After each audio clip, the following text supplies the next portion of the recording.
오늘 주님께서 우리에게 주시는 귀한 말씀은 룻기서 1장 20절 말씀입니다. 룻기서 1장 20절 말씀입니다. 구약 성경 403쪽 정도에 있습니다. 룻기 1장 20절 말씀 함께 봉독해 올리겠습니다. 시작.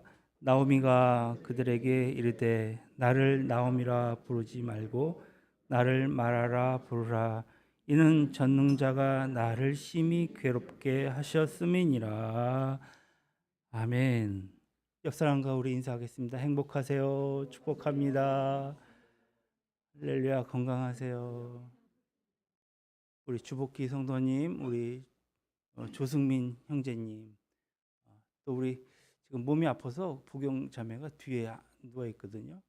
안준혁 형제 주님의 이름으로 환영합니다. 감사합니다. 우리 서건사님 오랜만에 이렇게 출장 다녀오셔서 감사합니다. 내일이 입동이라죠. 겨울이 시작되는 길목에 서 있습니다. 오늘 오후부터는 좀 추위가 풀린다고 하는데 지난주 우리는 심히 정말 큰 깊은 슬픔과 애도의 시간을 보냈습니다. 사랑하는 이가 우리 곁을 떠났을 때의 아픔이란 말로 다 할 수 없는 충격이요 두려움입니다. 아마 세상에 있을 때 느끼는 가장 큰 스트레스가 아닌가 싶습니다. 세상이 원망스럽고 또 화가 치밀러 오르고 도와주지 못한 내가 그렇게 한심하고 무기력하고 인생살이 정말 허무하고 눈물을 흘려도 멈추지 않는, 그리고 앞으로 또 어떻게 살아야 할지 막막하기만 한 이 공황장애와 함께 나도 따라가야 되나 별의별 생각이 온통 머릿속을 휘집어 놓는, 정말 또 멍하게 만드는 것 같습니다. 이토록 죽음이란 인생들의 가장 큰 문제요, 또 우리의 숙제가 아닐까 싶습니다. 이런 아픔을 맞은 한 여인의 기구한 인생을 성경을 통해서 살펴보고자 합니다. 베들레헴에 기근이 들었어요. 베들레헴이라는 뜻 아십니까? 우리는 흔히 성경에서 떡집이라고 얘기하는데 빵집이죠. 그 동네에는 밀이 많이 나기 때문에 붙인 이름입니다. 그런데 흉년이 들었어요. 그래서 밀농사를 지을 수 없게 되었다는 말입니다. 빵을 만들 수가 없어요. 빵집, 베들레헴에 빵이 없는 것이죠. 빵집이 문을 닫아버렸습니다. 그래서 나오미 가족은 빵을 얻기 위해서, 빵집에 살았는데 빵을 얻기 위해서 모압으로 이민을 가게 되었습니다. 나오미는 고향을 떠나 모압 땅으로 가서 살던 10년 동안 아주 기가 막힌 일들을 많이 당하고 맙니다. 1장 2절로 3절을 잠깐 제가 봉독해 올리겠습니다. 그 사람의 이름은 엘리멜렉이요 그의 아내의 이름은 나오미요 그의 두 아들의 이름은 말론과 기련이니 유대 베들레헴 에브라 사람들이더라. 그들이 모압 지방에 들어가서 거기 살더니 3절에 이렇게 나옵니다. 나오미 남편 엘리멜렉이 죽고 나오미와 그 아들이 남았음에, 어떤 사건인지는 분명히 기록되어 있지 않지만 먼저 남편 엘리멜렉이 죽었습니다. 이제는 두 아들만 남겨놓은 아내입니다. 그런데 큰 아들이 죽더니 뒤이어 바로 작은 아들마저 죽고 말았습니다. 5절에 말론과 기론 두 사람이 다 죽고 그랬거든요. 나오미는 아무것도 남은 것이 없었습니다. 다 잃어버렸어요. 홀로 남았어요. 인생의 벼랑 끝에 서 있는 것입니다. 흉년이라는 광야를 피해서 갔다가 더 큰 광야를 만나게 된 것입니다. 남편과 두 아들을 잃어버렸어요. 청산가부가 된 것입니다. 나오미는 날이면 날마다 날 저무는 언덕에 올라가서 고향 하늘을 바라보며 눈물을 지어야만 했습니다. 마음으로만 고향을 그리며 눈물을 흘린 것이 아닙니다. 실제로 모압 땅은 저 멀리 베들레헴이 보이는 곳이었거든요. 베들레헴은 해발 800m 고지대에 위치한 동네입니다. 동쪽으로 유대 광야가 펼쳐져 있어요. 그 끝은 사해입니다. 사해가 자리 잡고 있는데 사해 그 건너편 800에서 1000고지 넘는 고원이 펼쳐지는데 그곳이 바로 그들이 간 모압 땅인 것입니다. 베들레헴과 모압은 사실은 직선 거리로 따지면 32km 정도밖에 떨어져 있지 않습니다. 밤에 모압 광야에 서 있으면 저 멀리 베들레헴 쪽에서 반짝거리는 불빛이 보일 정도란 말입니다. 근데 가지 못하고 있어요. 나오미는 자신에게 닥친 불행에 대해서 이렇게 고백합니다. 13절에 여호와의 손이 나를 치셨다. 21절에 여호와께서 나를 징벌하셨다. 20절로 21절에 전능자가 나를 심히 괴롭게 하셨습니다. 전능자가 나를 괴롭게 하셨거늘. 나오미는 하나님이 자기를 치셨다고 말하고 있습니다. 그런데 여러분, 하나님이 정말 그를 치신 것이 맞습니까? 여러분, 우리가 당하는 고난에는요, 그냥 우리는 고난 한 가지만 생각하지만 고난에는 여러 종류가 있는 것입니다. 성경에서 말하는 고난은요, 이렇게 많습니다. 첫째는 하나님의 뜻대로 받는 고난이 있습니다. 베드로전서 4장 19절에 보니까 그러므로 하나님의 뜻대로 고난을 받는 자들은 또한 선을 행하는 가운데 그 영혼을 미쁘신 하나님께 의탁할지어다. 고난을 통해서 하나님께 자기의 영혼을 의탁하는 모습이 소개되고 있습니다. 둘째, 연단하기 위해 주시는 고난도 있습니다. 12절에 사랑하는 자들아 너희를 연단하려고 오는 불시험을 이상한 일 당하는 것 같이 이상히 여기지 말고 했거든요. 셋째로 징계 차원의 고난도 있습니다.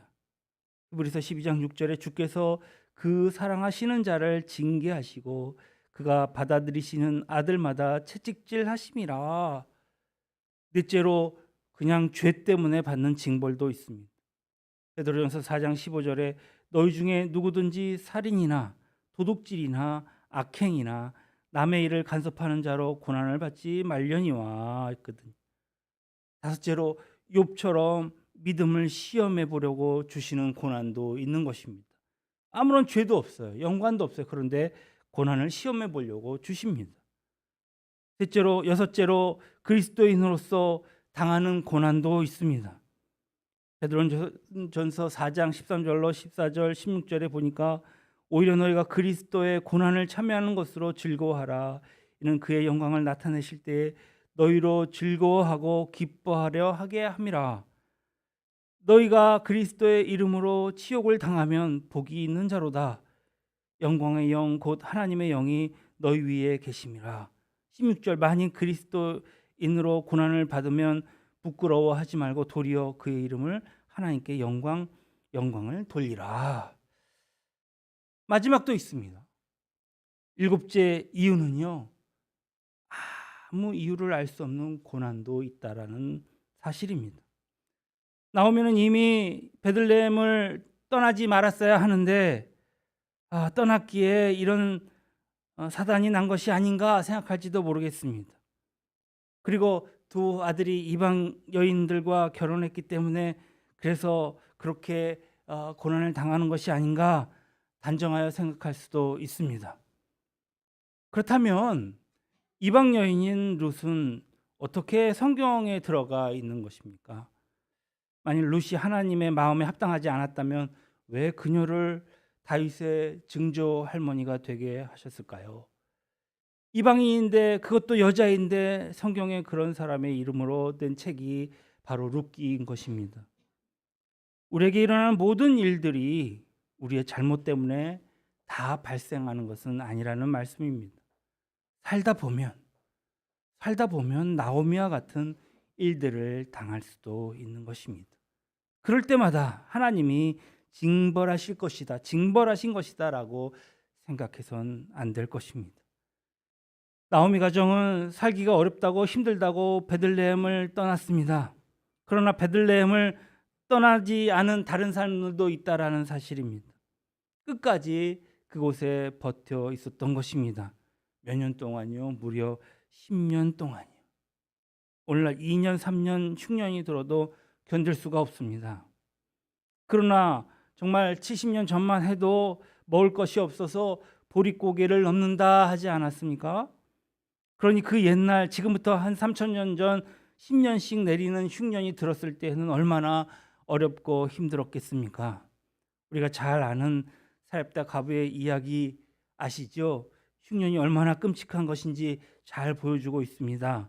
먹을 것이 없어서 마지막 정말 빵 한 조각 만들어 먹고 죽으려 하지 않습니까? 이것이 마지막이다. 이거 먹고 죽어야겠다. 3년 동안 흉년이 들었다고 그랬는데 10년이 넘게 흉년이 들었으니 그 고통이 얼마나 컸을지 상상이나 되겠습니까? 남아있는 베들레헴 사람들은 몇 년을 견뎠다고요? 10년을 견뎌야만 했습니다.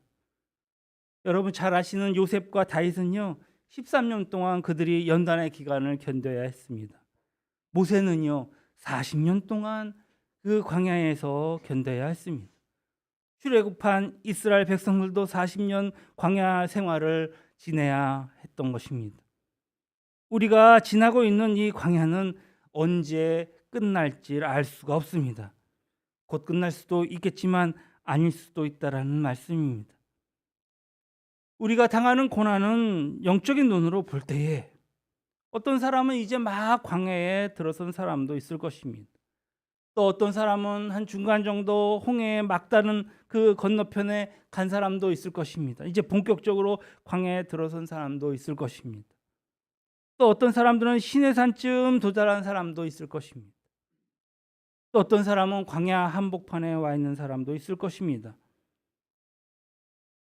민수기 마지막 장쯤에 와 있는 사람도 있겠지요. 어떤 사람 이제 가나안이 눈앞에 보이는 모압쯤 와 있는 사람도 있을 것입니다. 시편에 자주 나오는 탄식의 기도 가운데 하나가 여호와여 도대체 언제까지입니까? 언제까지입니까? 이 광야 생활이 언제쯤 끝나겠습니까? 언제까지 이 광야에서 이런 고통을 당하고 있어야 합니까? 그렇다면 가나안에 들어간 사람들은 어떤 사람입니까? 그들은 모두 다 광야를 지났던 사람들입니다.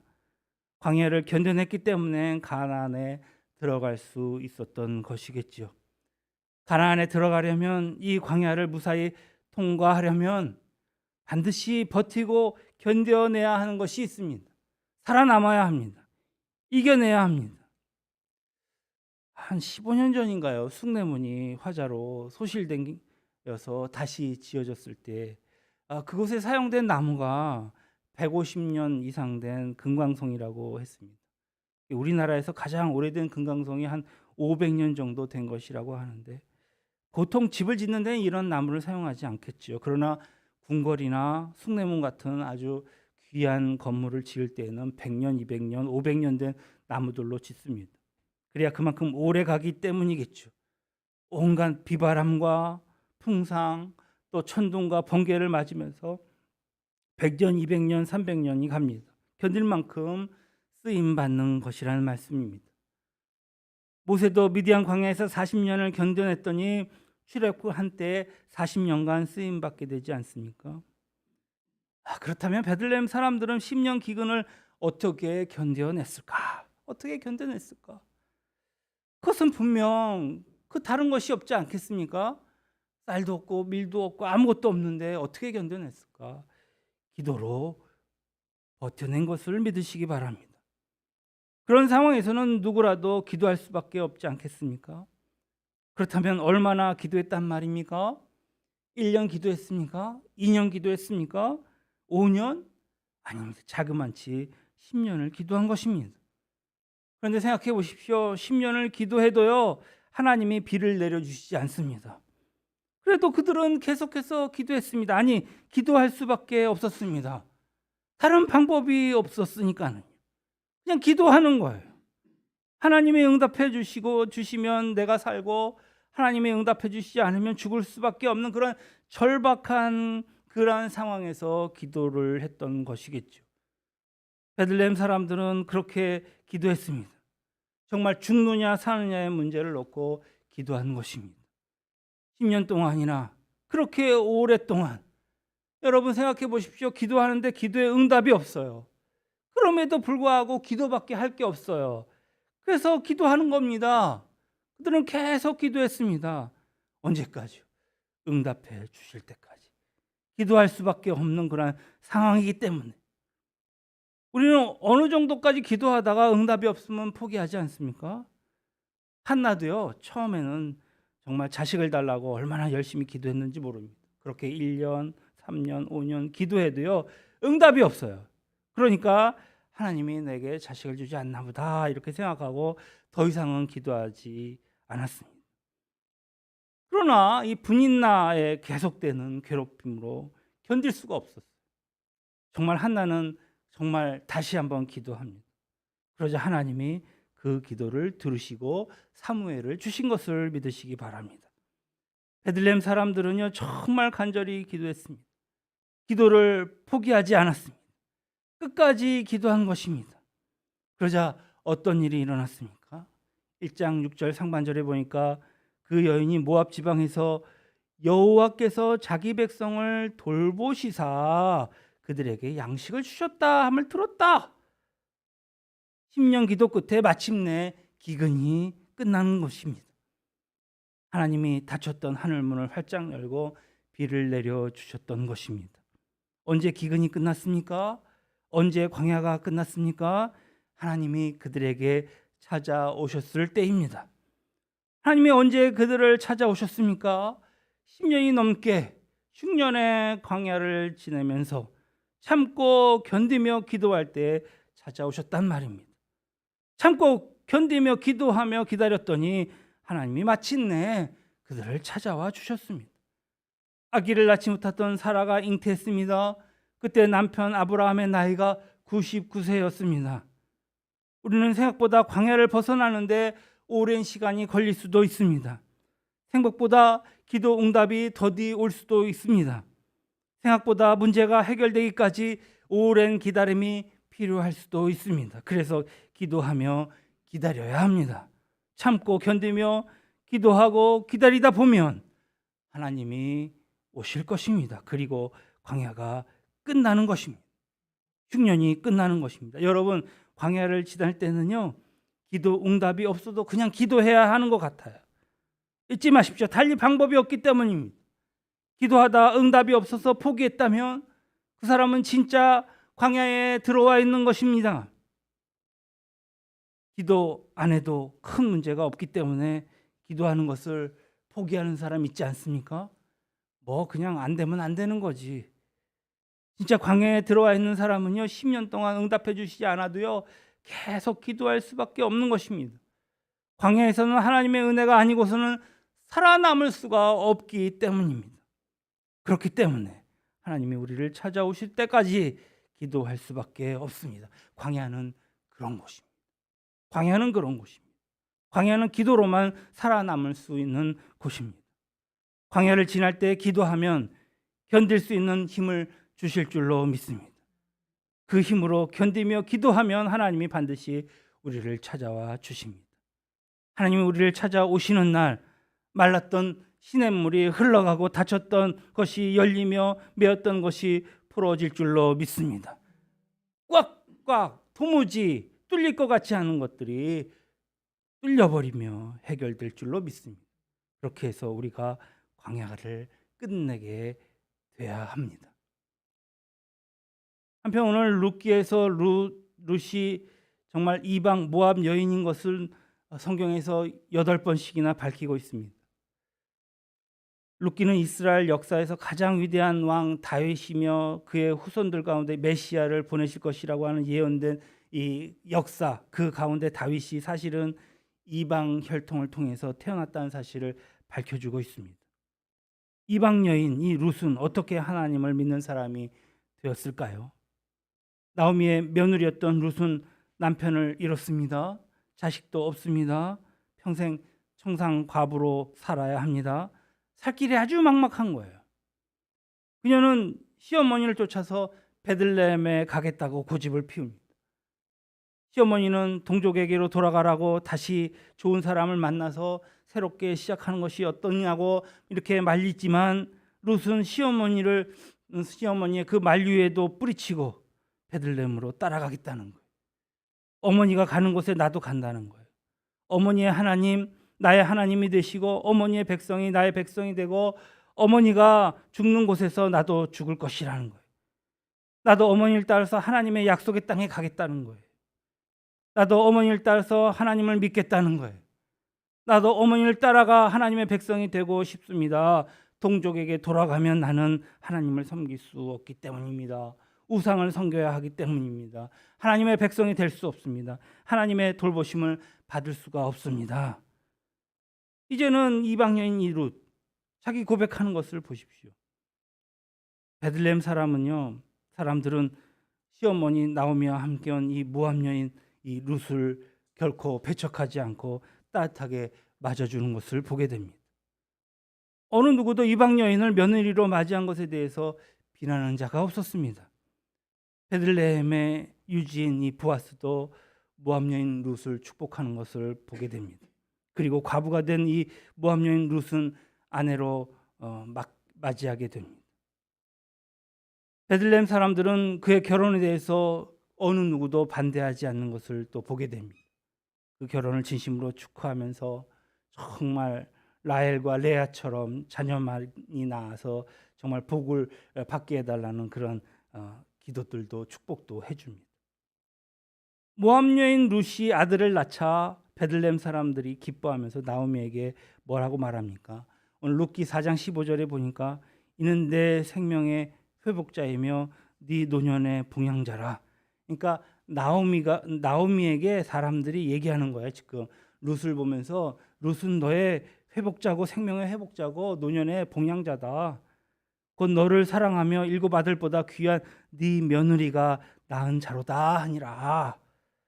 그러니까 룻이 아기를 낳았어요. 그러니까 그것을 축복해 줍니다. 그 낳은 아기가 누구입니까? 다윗의 할아버지인 오벳입니다. 이방 여인 룻은 모두가 칭찬했습니다. 룻이 살면서 가장 잘한 일은 시어머니 나오미를 붙여찼던 것입니다. 여기서 인생이 역전됩니다. 반전의 드라마가 시작되는 것입니다. 회복의 역사가 일어나기 시작했습니다. 반면에 둘째 며느리 오르반은 어떻습니까? 그는 포스트잇과 같습니다. 무슨 얘기입니까? 하나님을 믿다가 떨어져 나갔어요. 동족에게 돌아갔어요. 그리고 그들이 믿는 다른 신을 섬겼습니다. 그러나 룻은요, 꼭 딱풀 같은 사람이에요. 끝까지 하나님을 섬기겠다고 동족을 버리고 평생 모셔야 할 시어머니를 따라가 베들레헴으로 따라간 것을 보게 됩니다. 오늘 1장 14절에 보니까 룻은 그를 붙쫓았더라. 인생을 살다 보니까 여러 사람을 만나게 되는데 어떤 사람은 흔들바위 같은 사람이 있어요. 누가 조금만 밀어도 막 흔들흔들합니다. 그러다가도 제자리로 돌아오는 사람입니다. 갈대 같은 사람이 있습니다. 바람이 조금만 불어도 사정없이 흔들립니다.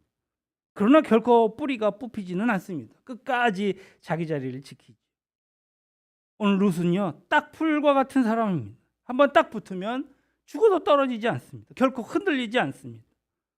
룻의 인생이 역전되고 그의 삶이 회복될 수 있었던 그것은 그가 하나님에게 딱풀처럼 붙어 있었기 때문입니다. 룻처럼 어렵고 힘든 광야를 지날 때 하나님에게 철썩 붙어 있으면 광야를 무사히 통과해서 가나안에 들어갈 것임을 믿으시기 바랍니다. 나옴이라는 뜻은요, 기쁨이라는 뜻을 가지고 있어요. 그런데 그의 인생은 말하라 이렇게 얘기했습니다. 오늘 본문의 말씀에 보니까 나를 나옴이라 부르지 말고 나를 말하라 부르라. 그리고 설명합니다. 이는 전능자가 나를 심히 괴롭게 하셨음이니라. 그러나 우리가 서론에서 말씀드렸듯이 하나님이 정말 그를 괴롭혔습니까? 그러나 베들레헴으로 돌아온 나오미는 다시 기쁨을 회복하지 않았습니까? 하나님께 축복을 받은 것입니다. 남편 죽고 큰아들과 둘째 아들마저 죽었을 때 나오미는 자기 인생이 다 끝났다고 생각했습니다. 누가 봐도 그의 인생은 끝난 것이었습니다. 누가 봐도 다시 일어날 수 없었습니다. 회복될 수 없었습니다. 그런데 하나님이 그녀의 인생을 역전시켜 주셨습니다. 다시 일어나게 하시고 재기하게 하셨습니다. 그의 가정을 회복시켜 주신 것입니다. 잃었던 웃음을 되찾게 해 주신 것을 믿으시기 바랍니다. 시편 30편 5절에 저녁에는 울음이 깃들일지라도 아침에는 기쁨이 오리로다 했습니다.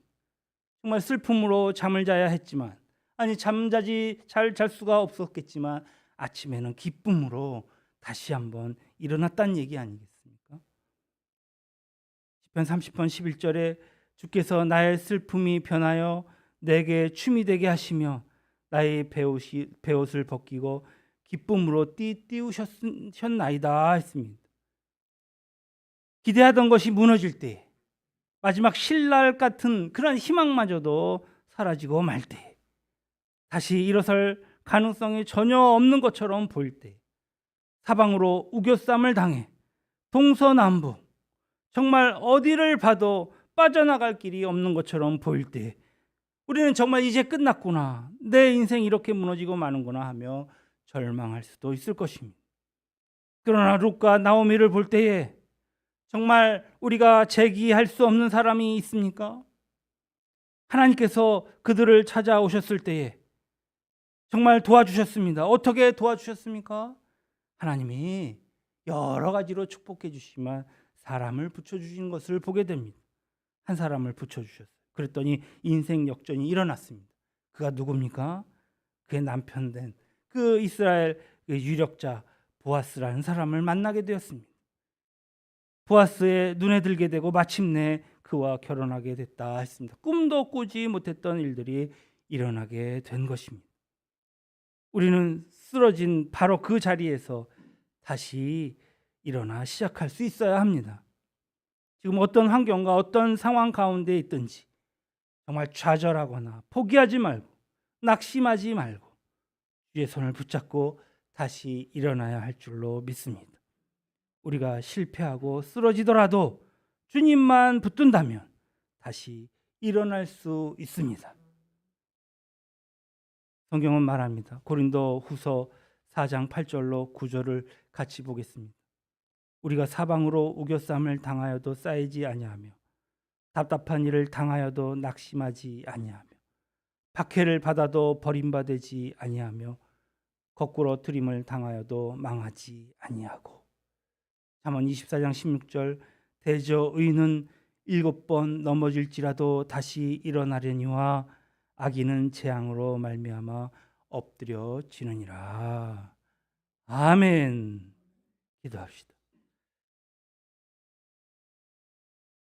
당장 우리의 삶이 무너진 것 같이 절망스럽고 슬프며 암울할지라도 우리가 포기할 수 없는 것은 우리 주님의 손길이오니 오늘 우리가 다시 한번 기쁨으로 회복하며 주의 축복 가운데 거할 수 있도록 주님 우리와 함께 해 주십시오. 룻과 나오미가 다시 회생했던 것처럼 우리의 인생에도 회복의 은혜를 주시고 빨리 이 광야를 건너 가나안 땅에 들어갈 수 있도록 주여 축복하여 주십시오. 거룩하신 우리 구주 예수님의 이름으로 기도했습니다. 아멘.